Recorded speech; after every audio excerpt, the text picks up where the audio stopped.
சென்னை வந்து திமுகவின் கோட்டை அப்படின்னு இவ்வளோ நாளாக சொல்லிட்டு இருந்தாங்க இல்லையா, அதில் ஒரு பெரிய ஓட்டையை போட்டிருக்காரு விஜய்ன்றது நம்மளால் உணர முடிஞ்சது.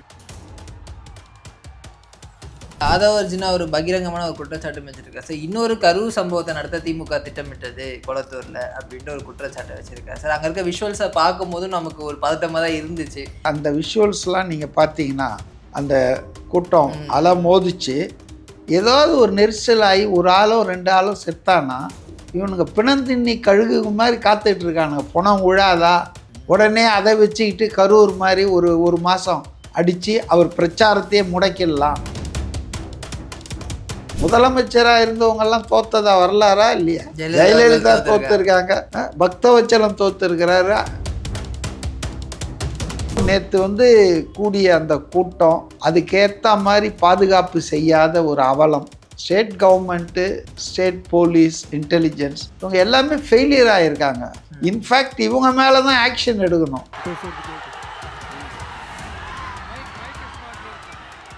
விஜய் மேலே 5 வழக்கு. என்னடா 5 ஸ்பீக்கர் வச்சுட்டாராம். முதல்வர் வந்து ஜீப்பில் ஓப்பனாக வந்தார், ரோட் ஷோ நடத்தினார். அதுக்கு தேர்தல் ஆணையம் பர்மிஷன் கொடுத்துருக்குதா?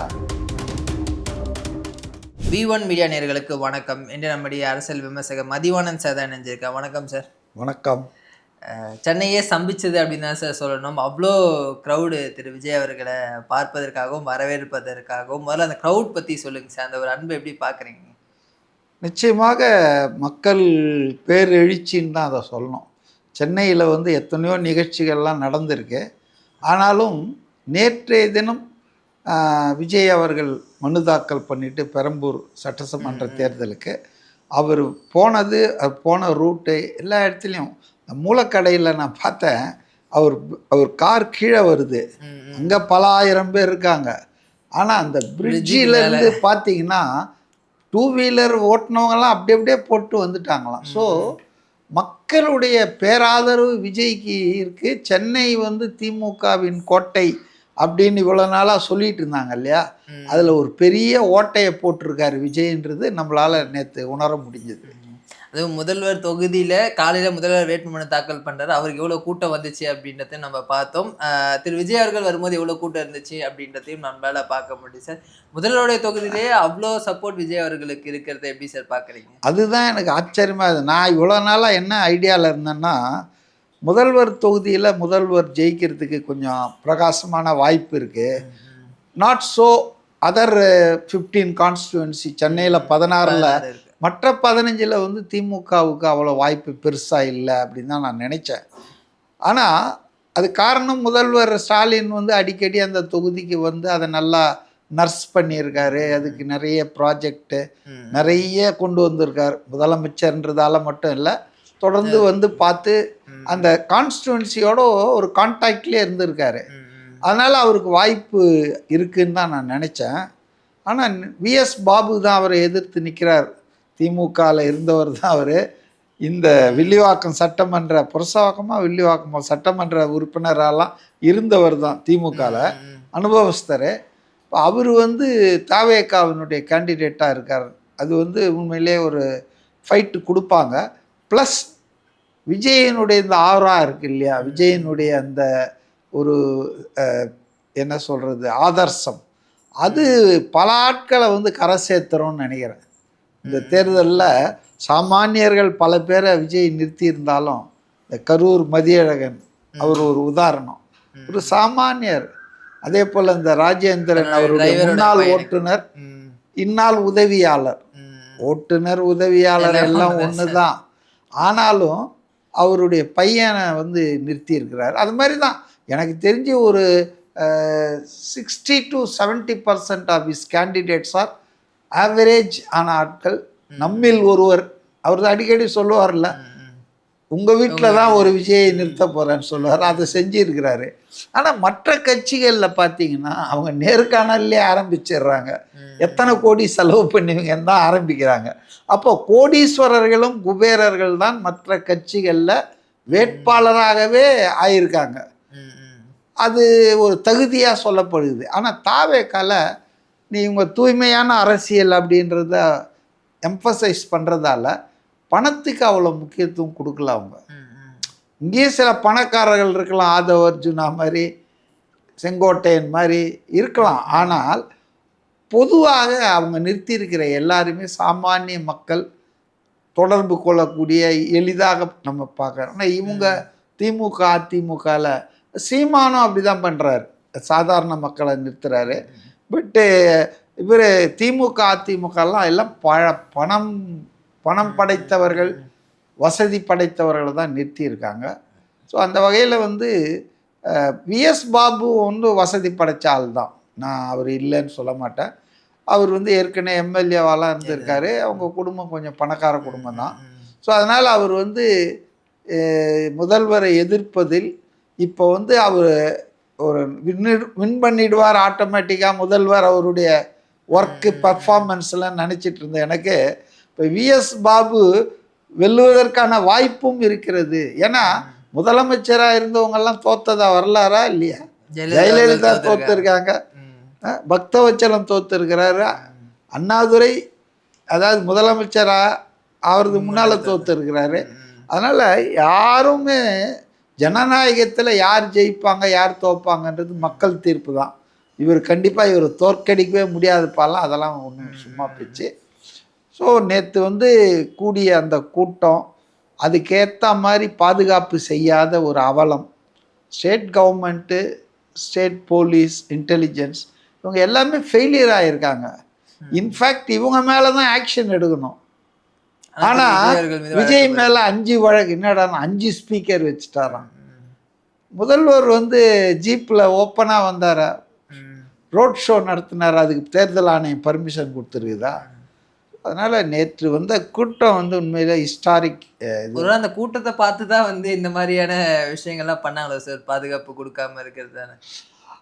இது பாருங்க, அதெல்லாம் வந்துங்க இன்றைக்கி இருக்கிற சூழலில் மாடல் கோட் ஆஃப் கான்டக்ட் இருக்கு. போலீஸ் வந்து எலெக்ஷன் கமிஷன் என்ன சொல்லுதோ அதான் செய்யணும். அப்போ எலெக்ஷன் கமிஷனே சரியில்லைன்னு தானே அர்த்தமாகுது. போலீஸ் வந்து இந்த மாதிரி தப்பும் தவறுமா பண்ணிகிட்ருக்கு. அவரால் இன்னொரு தொகுதிக்கு போகவே முடியல. நேற்று வில்லிவாக்கத்துக்கு வரணும், வரவே இல்லை. ஐநாவரத்துக்கு வருவார்னாங்க, ஐநாவரத்துக்கு இன்றைக்கி வராருன்னு ஏதோ சொல்லிகிட்டு இருக்காங்க. ஸோ அவர் வந்து எல்லாரையும் போல் பிரச்சாரம் பண்ண அனுமதிக்கிறது தானே ஒரு நியாயமாக இருக்கும். அவருக்கு தடைகள் ஏற்படுத்துவது, ஜனங்க அவரை வந்து சந்திக்காமல் தடைப்படுத்துவது, இதெல்லாம் வந்து ரொம்ப இழிவான அம்சங்களை தான் நான் கருதுறேன் தேர்தலில். நேற்று இன்னொரு இதுக்கு முன்னால் இந்த மாதிரி எப்பவுமே நடந்தது இல்லைங்க தமிழ்நாட்டில். ஒரு கட்சி தலைவரை வந்து இந்த மாதிரிலாம் அட்டாக் பண்ணுறது, அவரை சிக்கலில் உருவாக்குறது, இதெல்லாம் ஒன்றுமே பண்ணதில்லை.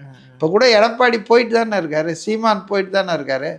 ஆனால் விஜய்க்கு வரக்கூடிய கூட்டம், விஜயினுடைய அந்த பப்ளிக் சப்போர்ட்டு, இது வந்து இவங்க வயிற்றுல புளியை கரைச்சிருக்கு திமுக. அதனால் இவங்க பிலோ த பெல்ட்டெல்லாம் அட்டாக் பண்ணுறாங்க.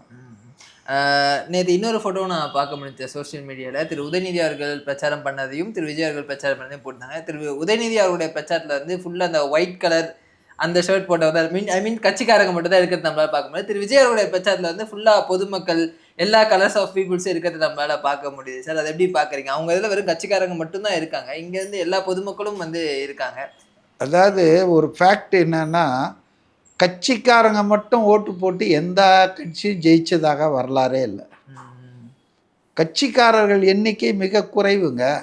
இப்போ 5,67,00,000 டோட்டல் ஓட்டர்ஸ், 7.5 கோடிக்கு மேலே ஜனத்தொகை இருக்கும்னு வச்சிங்களேன். அப்போ 5,67,00,000 1 கோடி வச்சிங்களேன் திமுக மெம்பர், 1 கோடி வச்சிங்களேன் அண்ணா திமுக, 1 கோடி தாவேக்கா, 1,50,00,000 ஏதோ சொல்கிறாங்க, 3.5 கோடி போயிடுச்சா? அப்போ 2,67,00,000 எந்த கட்சியிலும் இல்லாத ஆள் இருக்கான். அப்போ இந்த 2 கோடி இருக்கிற, சுமார் 2 கோடி இருக்கிற அந்த நியூட்ரல், அவங்க வந்து ஒரு தேர்தலுக்கு ஒரு கட்சிக்கு ஓட்டு போடுவாங்க, கமிட்டட் கிடையாது. இந்த ஆட்சி போனோன்னா இந்த ஆட்சிக்கு எதிராக போடுவாங்க, இன்னொரு ஆட்சி வரணும்னா அந்த கட்சிக்கு ஓட்டு போடுவாங்க. அப்போ அவங்க ஃப்ளோட்டிங் பாப்புலேஷன் மாதிரி, அவங்க மொபைலாகவே இருப்பாங்க. அவங்க தாலி கட்டிக்கின மாதிரி, கட்சிக்காரன் மாதிரி என்ன போட்டாலும் யாரை நிறுத்தினாலும் ஓட்டு போட்டாகணுன்ற மாதிரி இருக்க மாட்டாங்க. ஸோ எந்த கட்சி பப்ளிக் இமேஜினேஷனை கேட்ச் பண்ணுதோ, எந்த கட்சி வந்து பப்ளிக் அந்த 2 கோடி 2 கோடிக்கு மேலே இருக்கிற அந்த நியூட்ரலுடைய வாக்குகளை அள்ளுதோ அந்த கட்சி தான் ஆளுங்கட்சியாக மாறும். அதனால் உதயநிதி, ஸ்டாலின் இவங்களெல்லாம் பார்க்கறதுக்கு அவங்க கட்சிக்காரங்க வருவாங்க, அதில் ஒன்றும் சந்தேகம் இல்லை. நடக்கக்கூடிய விஷயம். ஆமாம். ஆனால் மக்கள் யாருக்கு பார்க்க வராங்க? மக்கள் தானே மெயின். மக்கள் ஆதரவு இல்லாமல் கட்சிக்காரர்கள் மட்டும் வச்சுக்கிட்டு மீட்டிங் நடத்தலாம், ஷோ காட்டலாம், ஓட்டு போடுறதுக்கு மக்கள் வரணும்ல. அதனால் மக்கள் ஆதரவு விஜய்க்கு இருக்குதுன்றது தெளிவாகவே எல்லாருக்கும் தெரியுது. அது மாதிரி ஆதவ அர்ஜுனா ஒரு பகிரங்கமான ஒரு குற்றச்சாட்டு வச்சிருக்காரு சார். இன்னொரு கரூர் சம்பவத்தை நடத்த திமுக திட்டமிட்டது கொளத்தூர்ல அப்படின்ற ஒரு குற்றச்சாட்டை வச்சிருக்காரு சார். அங்க இருக்க விஷுவல்ஸை பார்க்கும் போதும் நமக்கு ஒரு பதட்டமாக தான் இருந்துச்சு. என்ன ரீசன் சார் அது? ஏன் போலீஸ் இல்லை, நான் ஆதவ அர்ஜுனா சொல்கிறதுல உண்மை இருக்குதுன்னு தான் நினைக்கிறேன். அதாவது அந்த விஷுவல்ஸ்லாம் நீங்கள் பார்த்தீங்கன்னா அந்த கூட்டம் அலை மோதிச்சு ஏதாவது ஒரு நெரிசலாகி ஒரு ஆளோ 2 ஆளோ செத்தானா இவனுங்க பிணந்தின்னி கழுகு மாதிரி காத்துட்டு இருக்கானுங்க. புணம் விழாதா உடனே அதை வச்சுக்கிட்டு கரூர் மாதிரி ஒரு மாதம் அடித்து அவர் பிரச்சாரத்தையே முடக்கிடலாம், அவர் மேலே ஒரு கெட்ட அபிப்பிராயத்தை உண்டாக்கலான்றதுக்கே கூட இப்படி டிஸார்டராக மக்களை விட்டுட்டானுங்கன்னு நான் நினைக்கிறேன். இல்லைன்னா போலீஸ் உங்கள் அனுமதி கேட்டு 48 மணி நேரத்துக்கு முன்னால் உங்களை அனுமதி கேட்டு தானே அவர் போகிறாரு. அப்போ அந்த இடத்துக்கு போலீஸ் பாதுகாப்பு கொடுக்கணுமா இல்லையா? 2 பேரும் கொடுக்கணும்.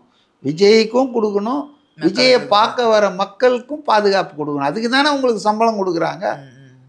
அங்கே யாருமே கரூர்லேயும் இதே தான் நடந்தது. விஜய் வந்தவனும் ஒருத்தரும் இல்லை, போலீஸே இல்லை, ஒரே அன்ரூலியாக போச்சு. விஜயே கடைசியில் பேசும்போது கரூரில் சொல்வார், எங்கே போனீங்க போலீஸே, ஆட்சிகள் மாறும் காட்சிகள் மாறும் ஜாக்கிரதைன்னு எச்சரித்தார். எங்கே போனீங்கன்னு. அது மாதிரி விஜய் குளத்தூருக்கு போகும்போது டெலிபரேட்டாக இது ஒரு டிஸார்டராக ஆகணும், கமோஷன் ஆகணும், ஏதாவது ஒரு கிடைக்காதா, விழாதா, பணம் கிடைக்காதான்னு அதை வச்சு விஜய் அட்டாக் பண்ணலாம்ல. அடுத்த 1 மாதத்துக்கு எலெக்ஷனே ஓட்டிடலாம்ல. இவங்க ஊழல், சட்டம் ஒழுங்கு சந்தி சிரிக்கிறது, பெண்களுக்கு எதிரான குற்றங்கள் அதிகமாகிறது, தலித் மக்கள், ஒடுக்கப்பட்ட மக்களுக்கு எதிரான கொடுமைகள் அதிகரிப்பது, இது எல்லாம் அப்படி அடக்கிட்டு அங்கே செத்துட்டாங்க, இவர் எங்கே வந்தாலும் இதை தான் பேசலாம்.